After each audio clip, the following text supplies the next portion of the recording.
Здравейте! Ще направим демонстрация на настройките на Pro 93 GXI. Това е най-големия модел, който в момента се предлага от Whistler.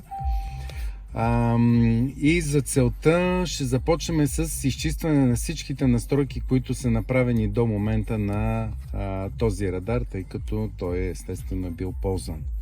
Значи за целта трябва да извадим захранването от кабела, да натиснем бутон Power On и да натиснем бутона Quiet. Двата бутона едновременно. Малко е трудно за задържане, не казвам, че е най-удобно, след което му се подава захранване.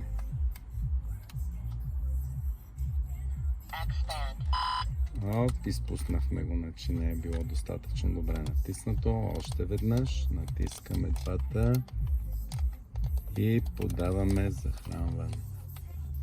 След което виждаме изписане Factory Reset. В този момент всичките настройки на радара са изчистени и радара попада в състоянието, което е излезнал от завода. В началото си прави самотестване. Виждате ги настройките, които са направени в момента.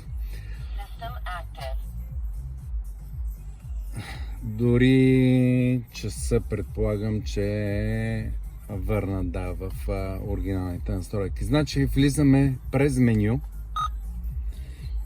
и избираме от тук начините на работа. Тон е тона, който го ползваме. Тестването, това е самотестването в начало. То може да бъде избирано с Quiet и с Dark. Променяме настройките. В момента го оставяме, но нека да се самотества в началото. Хикс банда е първия банд, който общо взето е най-важния за България. Той е от 10,500 до 10550 ГГц и това е най-използвания банд все още за сега. Значи той е задължително да бъде он.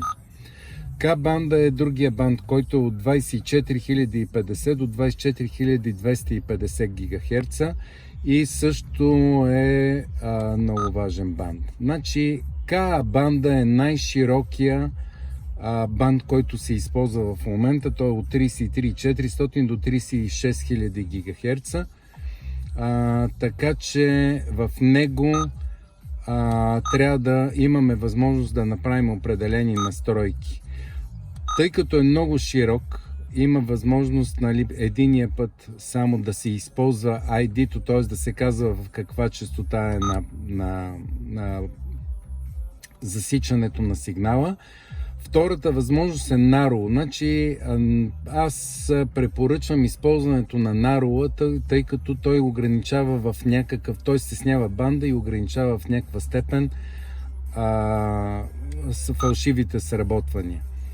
Минаваме следващия лейзер. Значи, въпросните триноги работят, те са лазерни детектори или лидери, както ги наричат.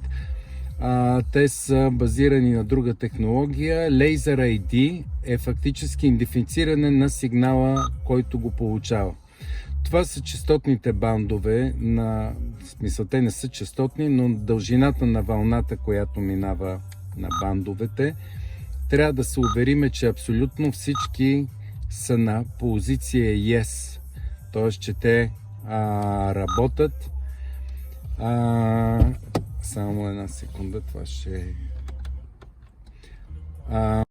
Така, следващия вариант, това е тъй наречените Traffic Patrol и понеже използват честоти, които могат да попаднат и в настройките на въпросната тринога. Въпросната тринога има специфициран дължина на вълната, която обаче с времето беше променена. Затова предпочитаме всичките настройки да бъдат върнати обратно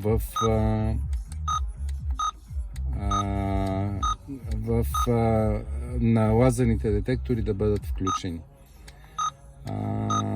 Така, сега тук просто си изпуснахме някои неща. Връщаме